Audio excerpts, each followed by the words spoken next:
C'est la faute aux lampistes. Vous connaissez l'expression? Mais connaissez-vous le lampiste, le vrai, son métier et les outils qu'il utilisait pour travailler? C'est ce que je vous propose de découvrir aujourd'hui au travers d'une visite du petit musée d'un particulier installé dans le sud de la France. Dans cette caverne d'Ali Baba où se trouvent plus de 5000 objets ferroviaires sont conservés une multitude de lampes et l'ensemble des accessoires qui leur étaient dédiés. Comment tout ce matériel a-t-il évolué au fil du temps? C'est ce que je vous propose de voir dans ce nouveau reportage. Bonjour et bienvenue dans l'Aiguillage.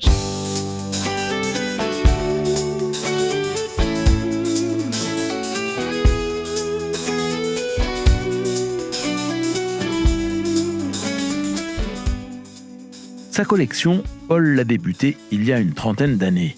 Elle est constituée de plusieurs milliers d'objets, mais aussi d'une très importante documentation historique et technique. Pour préserver tout ça, Paul a créé l'association Développement Patrimoine et Construction Ferroviaire, qui est à la recherche d'un lieu qui permettrait au grand public d'accéder à toutes ces connaissances accumulées. En attendant, il organise quelques visites privées. Je lui ai demandé, pour celle d'aujourd'hui, de retenir un thème qui servirait de fil conducteur. Il a choisi « C'est la faute aux lampistes ». Il faut imaginer que le chemin de fer au début, le seul moyen de circuler, c'est d'avoir de la visibilité. À l'époque, les éclairages, on n'avait pas l'électricité. Donc on a commencé avec de l'éclairage, avec les matériaux qu'on connaissait à l'époque. Il y a 4 catégories de lampes au chemin de fer qui étaient utilisées. Les lampes à huile en premier, les lampes à pétrole par la suite, les lampes à carbure, donc carbure de calcium, qui fait de l'acétylène, qui permet avec de l'eau de faire de l'éclairage. Et dernièrement, les lampes électriques à pile et à batterie. On a testé les deux. On est plus resté sur des piles parce que les batteries, c'était avec de l'acide, c'était dangereux. Donc on a moins utilisé les batteries. C'est vrai que la majorité des lampes actuelles sont des lampes à piles. Le lampiste avait d'autres rôles que mettre des lampes et enlever les lampes. Il y avait le nettoyage des lampes, la révision des lampes, le remplacement des verres cassés, les remplacements de verres colorés selon les réglementations, s'il y a des évolutions de réglementation. Parce qu'il faut savoir que les lampes évoluaient aussi avec les signaux, qu'on pouvait les mettre sur différentes positions. Et puis tout ce qui était entretien courant, de tout ce qui était alimentation en carbure pour les signaux lumineux, l'alimentation en pétrole pour les locomotives, ils devaient compléter à chaque fois, et donc il y avait un atelier de lampiste, pour ça qu'à chaque fois, à côté des toilettes, on mettait ça à côté des toilettes, que si ça risquait d'exploser, de prendre feu, au moins il y avait moins de risques que dans la gare. C'était un peu comme à l'armée, on mettait tout ce qui était explosif à l'écart du bâtiment administratif. Surtout sur le PLM, il y avait des bâtiments doubles. De nos côtés, il y avait un bâtiment administratif pour l'outillage, et puis l'autre côté pour la lampisterie. Et au milieu, il y avait le truc d'attente, le banc d'attente pour les voyageurs. Et c'est pour ça qu'il y avait ces plaques, là, comme celle qui est là-haut. Donc ça, c'est une plaque de lampisterie de l'époque qui vient de la ligne sur le PLM entre Veynes et Aix-en-Provence. Donc il y en a encore sur certaines gares. C'est la défense absolue de fumer et de pénétrer dans le local avec du feu ou une flamme quelconque. Parce qu'il y avait du carbure, et que le carbure pouvait dégager de l'acétylène et que ça pouvait exploser. Donc on avait quand même conscience du risque. Je peux montrer une lampe PLM. C'est des lampes à carbure, hein, donc ça date depuis longtemps, parce que ça c'est une lampe de manœuvre PLM avec un éclairage dessous, parce qu'il y a un verre en dessous qui permet d'éclairer le bord de quai, donc qui permettait par en dessous, avec l'éclairage, quand le lampiste, le mécanicien ou le visiteur, parce que les visiteurs l'utilisaient, parce que ces lampes-là étaient utilisées pour la visite, parce qu'il y avait une poignée derrière, donc qui permettait de la tenir derrière pour faire les visites. Là, elle n'est pas complète, parce que j'ai commencé à la restaurer. Il manque le verre blanc qui est à l'intérieur et le réflecteur. Donc ça, c'est les restaurations que je fais au fur et à mesure, en trouvant les pièces. Mais c'est compliqué de trouver des pièces aujourd'hui, malgré que les lampes modernes sont faites pareil. Celle d'à côté, c'est une PO, donc de Paris-Orléans, avec le numéro qu'on retrouve sur la lampe, 834, qu'on retrouve sur le réservoir.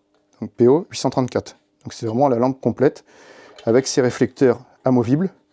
Donc là, il y a le réflecteur rouge, qui se mettait sur le côté, donc qui était amovible, monté sur un système de verrouillage. Donc c'était quand même bien ingénieux comme système.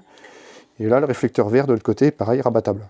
Donc c'était vraiment un système à double... Celle-là, c'est vraiment la lampe complète, telle qu'elle était. Moi, j'ai récupéré... Il manque juste le verrouillage, que j'ai pas. C'est pareil, c'est une pièce en laiton.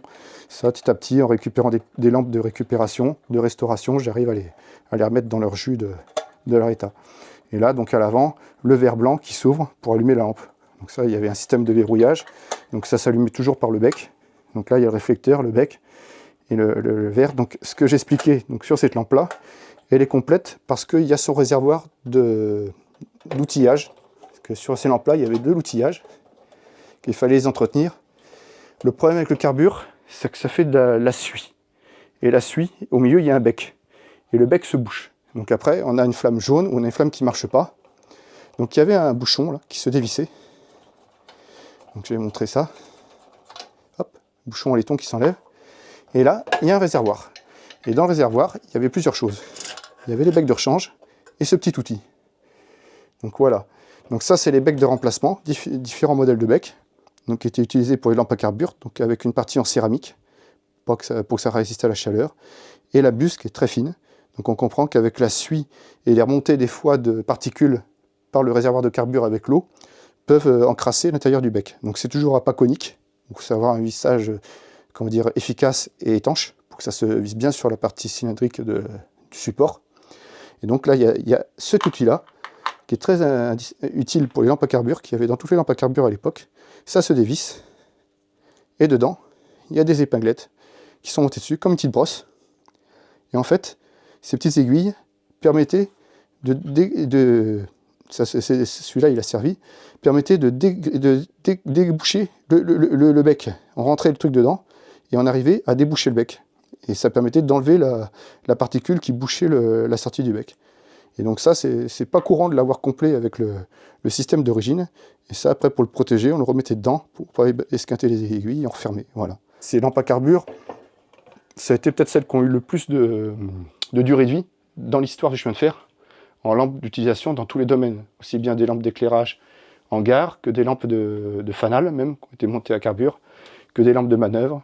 Et donc après, dans les bureaux, on arrivait sur des lampes d'éclairage à fort rayonnement et à grande capacité. Donc là, c'est une lampe SNCF prise sur un modèle qui a existé à l'époque des compagnies, qui est gravé, avec un verre gravé SNCF. Donc tout était marqué. Et ça, c'est des lampes à pétrole sur pied, qui étaient utilisées dans les bureaux, qui étaient lestées avec du sable. Donc dedans, il y a du sable. Ça permettait d'éviter qu'elle tombe. Et ça, on le voit beaucoup. Ça a été utilisé, étonnamment, jusqu'après-guerre, parce que pendant la guerre, il y avait des couvre-feux. Donc il y avait des coupures d'électricité, et donc les gars utilisaient beaucoup ces lampes à pétrole en réserve pour pouvoir s'éclairer, pour continuer à fonctionner dans les postes d'aiguillage et dans les gares. Voilà, déjà pour la partie explicative des lampes à carbure et une partie de fonctionnement. Donc on retrouve des lampes tempête. Ça, j'en ai quelques-unes, là j'en ai une là-bas, j'en ai une là. Les lampes tempête qui étaient pour les derniers modèles de lampes utilisés dans les passages à niveau, pour la couverture des passages à niveau en cas de panne. Donc c'était les lampes à pétrole classiques. Elles sont marquées SNCF, mais c'est la lampe qu'on trouve, c'est pour ça qu'on appelle ça la lampe tempête, qu'on trouve sur les bateaux, avec son réflecteur, avec la cage de protection pour protéger le verre. Donc c'est vraiment des lampes vraiment... Et ça c'est pareil, c'est les lampes à pétrole, comme il y avait dans tous les passages à niveau. Après, pour les lampes à huile, j'ai ce qu'on appelle les lampes militaires, style armement, comme celles qui sont là, qui sont toutes marquées, celles qui sont avec cage, qui sont toutes marquées au nom des gares et des réseaux. Donc celle-là, c'est Carcassonne. C'est un réservoir PLM. On voit sur le réservoir, parce que c'est un réservoir que j'ai mis là, mais c'est un réservoir à huile. Il faut savoir que c'est des lampes à huile. Et sur le fond, on ne voit pas avec l'éclairage, mais elle est marquée midi. J'en ai une autre, on verra mieux, qui est de Bordeaux. On voit que c'est marqué midi au fond. Tout est marqué. Et au fond, il y a un carré. Donc là, le carré, pour pas qu'on puisse enlever le réservoir. C'est-à-dire que le réservoir était verrouillé. Celui-là, il ne marche pas. Et sur ceux où il fonctionne, le réservoir, on ne peut pas l'enlever. C'est pour éviter qu'il tombe si quelqu'un l'a manipulé, pour ne pas mettre le feu dans le wagon. Parce qu'il faut imaginer qu'il transportait du bétail, il y avait de la paille, c'était des wagons en bois. Donc tout ça, c'est... Et chaque gare, en fait, il y avait des embranchements militaires, et ces lampes étaient attachées avec une chaîne. Et cette chaîne, ça c'est la chaîne d'origine, cette chaîne était accrochée dans le wagon pour pas qu'on emporte la lampe. Donc ça permettait de bouger dans le wagon, mais on ne pouvait pas l'emmener la lampe. Donc voilà, ça c'est une lampe complète. Il n'y a pas la chaîne par contre, mais elle est complète au niveau du montage. Donc PO pour Paris-Orléans, Paris-Ivry. Donc c'était encore une zone de chargement militaire. Et là, si on ouvre le réservoir, vous voyez, le réservoir est marqué PO et il y a la mèche avec le porte-mèche et la bobèche, qui est la lampe à huile PO. Donc voilà, là c'est mon petit atelier lampiste. Donc là j'ai les fameuses lampes à pétrole, à essence même, avec réchauffeur, système du réchauffeur. Donc ça c'est que des lampes qui étaient utilisées par les services de la voie pour réchauffer les cœurs et les aiguillages, les mécanismes d'aiguillage en hiver. Donc c'était des lampes qui étaient à fonction, comment dire, je l'appelle turbo, donc pour démarrer, il mettait de l'essence ici, que c'est de l'essence F je crois, qui était utilisée, c'est pas du pétrole directement. Et le fait d'allumer ça, ça faisait chauffer le serpentin, qui faisait monter la pression dans la lampe. Et là, après, il y avait le régulateur comment dire, le régulateur d'allumage qui permettait de faire. Et dès qu'on commençait à entendre comment dire, le bruit de soufflage, et s'il fallait, on avait un piston derrière qui permettait de remonter la pression, là, vous voyez, le piston qui est derrière, là, qui permettait de remonter la pression dans la lampe. Donc on pompait, et on montait plus vite la pression, et puis même en service, quand on voyait que la puissance baissait, on mettait quelques coups de pompe, en mettant en pression le réservoir, et à ce moment-là, ça crachait, et là, l'effet un peu de la lampe de plombier, c'est le principe, ça faisait que ça sortait vraiment comme une... Moi j'ai connu ça, mon père utilisait ça, les petites, ça faisait un bruit c'était un bruit assez sourd, mais c'était l'effet de gaz qui se faisait grâce à l'essence qui s'enflammait par la chaleur. Mais ça, ces lampes-là étaient utilisées encore il n'y a pas si longtemps, et c'est des lampes donc, à essence, donc c'est même pas du pétrole, là c'est de l'essence, ces lampes à essence, ça marche pas avec du pétrole. Donc c'est spécifique, mais il y a eu tellement de modèles et elles sont toutes d'origine SNCF. Celles-là, c'est vraiment les modèles les plus connus, mais les plus grosses, qui sont intéressantes. Parce que celles-là, c'est les fameuses modèles Express, avec la locomotive, toujours Unifrance, et avec le poinçon SNCF. Donc qui confirme qu'elle était utilisée. Donc ça, c'est les lampes à grosse capacité, donc ça devait être utilisé. Ils en avaient en général dans les postes d'aiguillage, dans les services de la voie, donc ils en avaient tous, même dans les dressings, il y en avait. Et même des fois pour démarrer les vieux diesels, ils en avaient aussi. Donc celle-là c'est pareil, en laiton. C'est une lampe. Donc celle-là c'est pareil, Express toujours, Unifrance, c'est pareil, marqué SNCF, elle était toujours marquée sur le bas du réservoir. Mais en laiton celle-là.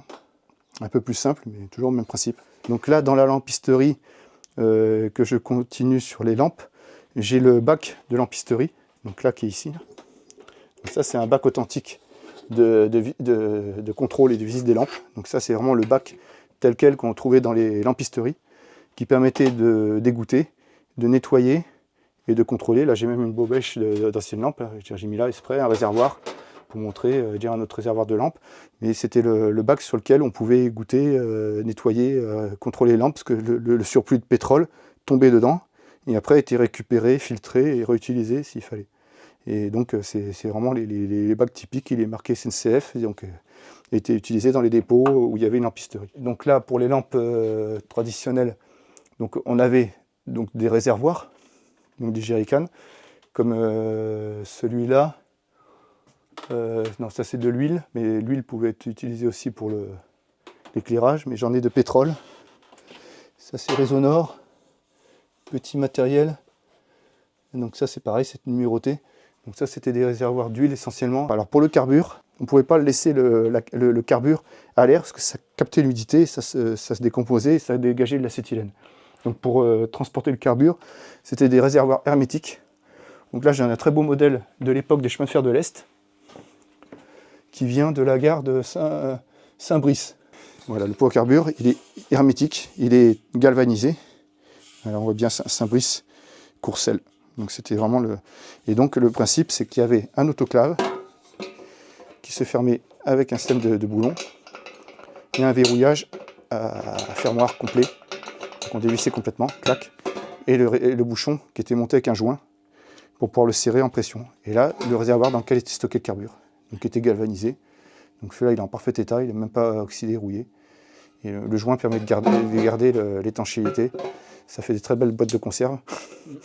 Donc après le pot classique qu'on peut voir souvent, c'est celui-là. Donc celui-là en plus il vient de la 140 TB 402. Donc en plus c'est une machine Est, toujours. Et donc c'était les pots à carbure galvanisés, donc SNCF toujours, JB, le fabricant. Donc ça, voilà, et c'est pareil, le système d'autoclave. Alors celui-là, la différence, c'est que c'était un autoclave comme ça, qui se dévissait, on basculait et on ouvrait. Voilà, pareil avec le pot à l'intérieur, qui était en galvanisé, donc renforcé avec le joint, là, qui est un peu usé, là, mais avec le joint d'étanchéité, qui permettait de fermer le pot. Et après, une fois fermé, ça, c'était les pots que justement les lampistes contrôlaient et remplissaient à partir de gros bidons, qui étaient pareil, remplis de carbure. mis dans des lieux à part du dépôt, parce que le carburant, c'est quand même un risque d'explosion, ce que j'expliquais tout à l'heure. C'est pour ça qu'il ne fallait pas se trimballer avec des allumettes, des cigarettes à la bouche, qu'il y avait un risque quand même. Et ces pots-là, il y en avait aussi bien dans les locomotives que sur les signaux. Parce que sur les signaux qui étaient à l'époque avec des lampes, certaines lampes à carburant et tout, donc il y avait le pot de carburant accroché au pied du signaux. C'est pour ça qu'il y a toujours une patte de fixation, comme pour les locomotives, qui permet de l'accrocher sur une patte. Tous les pots étaient avec une patte standard. Une lampe assez rare, ça je vais la montrer quand même aussi. C'est une lampe en nickel. Voilà, le nickel, c'est un métal inoxydable. Ça a été testé sur certains modèles des lampes du Nord. Ça, c'est chemin de fer du Nord. Elle est marquée là, avec le nom du propriétaire. Donc c'est assez rare d'avoir la plaque elles étaient nominatives. C'est une lampe vraiment qui était nominative. Et logiquement, elle n'y est plus, mais il y avait la plaque du réseau Nord qui n'y est plus, qui était sur les réservoirs. Donc c'est Butin. On retrouve le fabricant Albert Butin. Donc c'est très dur maintenant d'en avoir comme ça en fer, avec les pieds complets. Et donc après, on retourne, hop, et on passe en verre blanc. Voilà. Donc il y avait un système de rotation dessous avec la poignée qui pouvait être manipulé par le garde-barrière. Donc c'était le but du garde-barrière, c'était garder les barrières pour la voie, pour les usagers et aussi pour protéger les trains. Donc c'était son rôle. C'est pour ça qu'il y avait toujours des pétards et une lampe à feu rouge.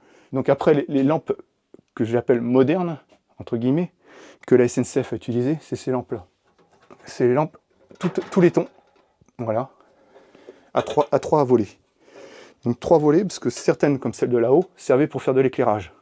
Donc il y a 3 feux blancs. Là, c'est une 3 volets avec obturateur. C'est-à-dire qu'à la place du verre, on mettait une plaque en laiton pour obturer l'emplacement du verre. Et on revenait sur la lampe qu'on avait là, avec le feu rouge et le feu blanc. Donc là, elle est en position rouge, et là, je tourne, on est en position blanc. On a toujours le système avec le verre au but, avec le réflecteur et la bobèche. Voilà. Et celle-là, c'est un modèle SNCF fait par Butin. Donc, pour remplir ces lampes, il y avait un travail du lampiste qui était de faire les remplissages. Donc, depuis l'origine, je peux vous montrer, le plus ancien pot de remplissage de lampes à pétrole, c'est celui-là que j'ai. C'est un pot de remplissage de lampes Midi, donc sans précision. Donc c'est chemin de fer du Midi, c'est vraiment le plus ancien. Après, ils ont repris le modèle en améliorant, c'est celui-là. Donc celui-là, il est bien parce qu'il est vraiment authentique. Donc c'est un réservoir de lampes à pétrole pour le complément des lampes à pétrole étanche, donc avec les bouchons fermés, qui est marqué chemin de fer Midi, voie subdivision Pau, donc qui vient de la gare de Pau. Donc là, il y avait le bouchon pour le bec verseur pour pouvoir remplir les lampes.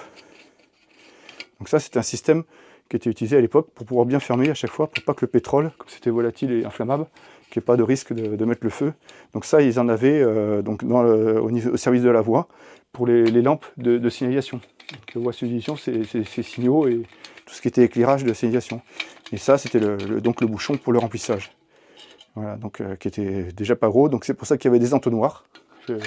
J'en ai pas quelques-uns là, mais j'ai des entonnoirs classiques en métal qui servaient pour remplir, parce que sans les entonnoirs, on ne remplissait pas les lampes.